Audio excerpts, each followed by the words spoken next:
अथ सप्तम अध्याय ज्ञान विज्ञान योग। श्री भगवान कहले, हे पार्थ, अनन्य प्रेम मुठारे आसक्त वित्त होई तथा अनन्य भाव मोर परायण होई योगरत हेले तुम्हें जेपरी भाव सकल विभूति बल ऐश्वर्यादि गुणयुक्त और समस्तंकर आत्मरूप मते संशय रहित होई जानीपर ताहा शुण। मु तुमको विज्ञान सहित यही तत्वज्ञान पूर्ण भाव में कहबी। यह जाणीगले संसार आउ किछि जानिबाकु बाकी रही जाए नहीं। सहस्र सहस्र मनुष्यंक मध्यरु क्वचित केही जणे मोर प्राप्ति पाई यत्न करती एवं सही यत्न करुवा योगी मानक मध्यरु भी क्वचित केही जणे मोर परायण होई मते तत्वतः यथार्थ रूपे जानीपारती। भूमि जल अग्नि वायु आकाश मन बुद्धि और अहंकार एपरी 8 प्रकार विभक्त प्रकृति मोर ही प्रकृति। ये 8 प्रकार विभक्त प्रकृति तो मोर अपरा अर्थात जड़ प्रकृति। हे महाबाहु, यहाँ भिन्न अन्य प्रकृति जहाँकि समग्र जगत को धरी रखी ता मोर जीव रूपा परा अर्थात चेतन प्रकृति बोली जान।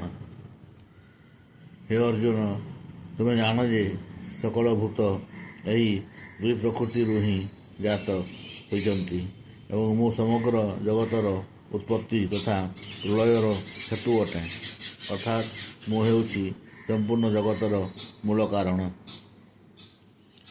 हे धनंजय, मोठार भिन्न अन्य किसी भी परम कारण नाही। सूतारे सूतार मणि माने गुंथि होइथिबा परी यही समस्त जगत मोठारे गुंथा होई रही अर्थात यही समस्त जगतरे मु ओतप्रोत होई रही। हे अर्जुन, मु हेउछि जलर रस, चंद्र और सूर्यर आलोक, सकल वेदर ओंकार, आकाशर शब्द एवं पुरुष मानकर पुरुषत्व। मु पृथ्वीर पवित्र गंध, अग्निर तेज तथा सकल जीवर जीवन और तपस्वी मानकर तप। हे अर्जुन, तुम्हें मते ही सकल भूतंकर सनातन बीज बोली जान।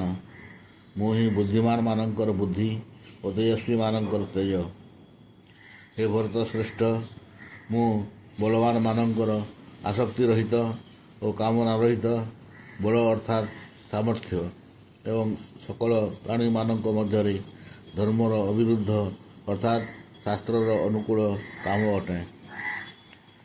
आहरी मध्य सत्वगुण जात जो सबू भाव रही एवं रजगुण तथा तमोगुण जात जो सबू भाव रही से सबू मोठारू ही उत्पन्न बोली जान। किंतु प्रकृत में मु से सबुरे नाही कि से सबू मोठारे नाहंती। गुणमानंकर कार्यरूप सात्विक, राजस और तामस यही 3 प्रकार भाव द्वारा यही समस्त संसार अर्थात प्राणी समुदाय मोहित हो रही। तेणु यही 3 गुणरू अतीत हो रही मते अविनाशी बोली केही जानीपारु नाही। कारण मोर यही माया अलौकिक अर्थात अत्यंत अद्भुत और त्रिगुणमयी होइथिबारु बड़ दुस्तर। तथापि जो पुरुष माने केवल मते ही निरंतर भजन करती से माने यही माया को उल्लंघन कर जाती अर्थात संसार डरी जाती।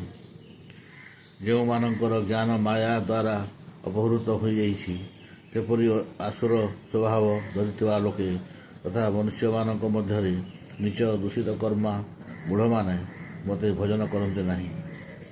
हे भरतवंशी मध्य श्रेष्ठ अर्जुन, उत्तम कर्म करुवा अर्थार्थी, आर्त, जिज्ञासु, अज्ञानी एपरी 4 प्रकार भक्तजन मते भजन करती।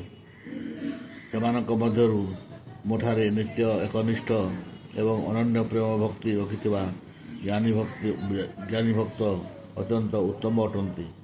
कारण मते तत्वतः जानिथिबा ज्ञानींकर मु अत्यंत प्रिय एवं सही ज्ञानी मोर अत्यंत प्रिय।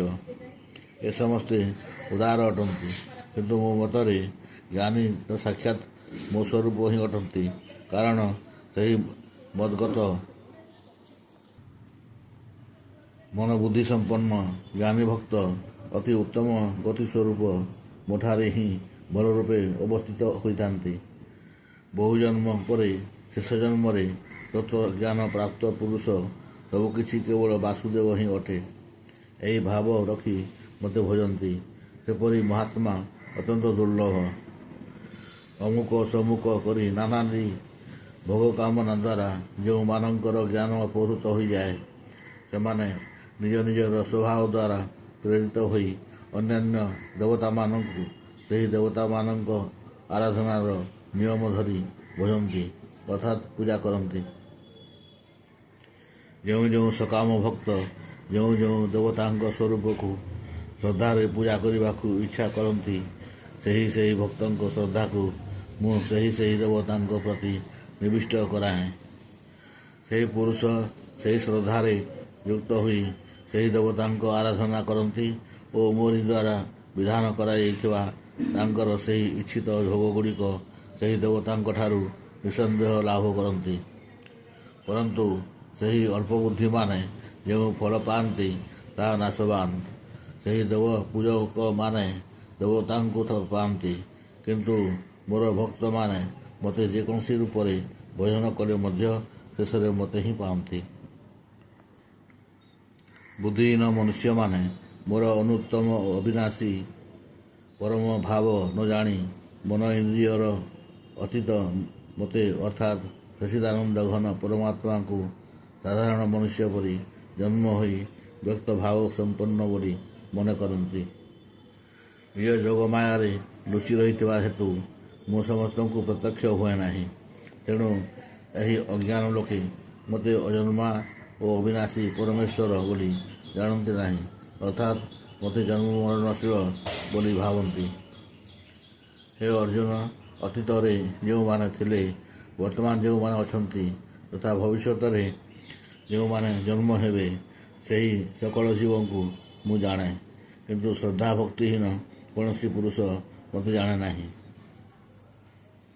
ହେ ଭରତବଂଶୀ ଅର୍ଜୁନ, ସଂସାରରେ ଇଚ୍ଛା ଓ ଦେଶରୁ ଉତ୍ପନ୍ନ ସୁଖ ଦୁଃଖାଦି ଦ୍ୱନ୍ଦ୍ୱ ରୂପକ ମୋହ ଯୋଗୁଁ ସମସ୍ତ ପ୍ରାଣୀ ଅତ୍ୟନ୍ତ ଅଜ୍ଞାନରେ ଗ୍ରସ୍ତ ହେଉଛନ୍ତି।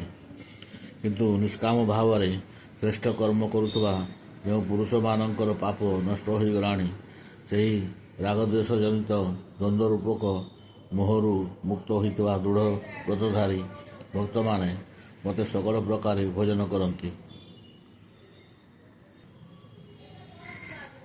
ଯେଉଁମାନେ ମୋର ଶରଣ ନେଇ ଜରା ଓ ମରଣରୁ ମୁକ୍ତି ପାଇବାକୁ ଯତ୍ନ କରନ୍ତି, ସେମାନେ ସେହି ବ୍ରହ୍ମ ସମ୍ପୂର୍ଣ୍ଣ ଅଧ୍ୟାତ୍ମ ଓ ସକଳ କର୍ମ ଜାଣନ୍ତି।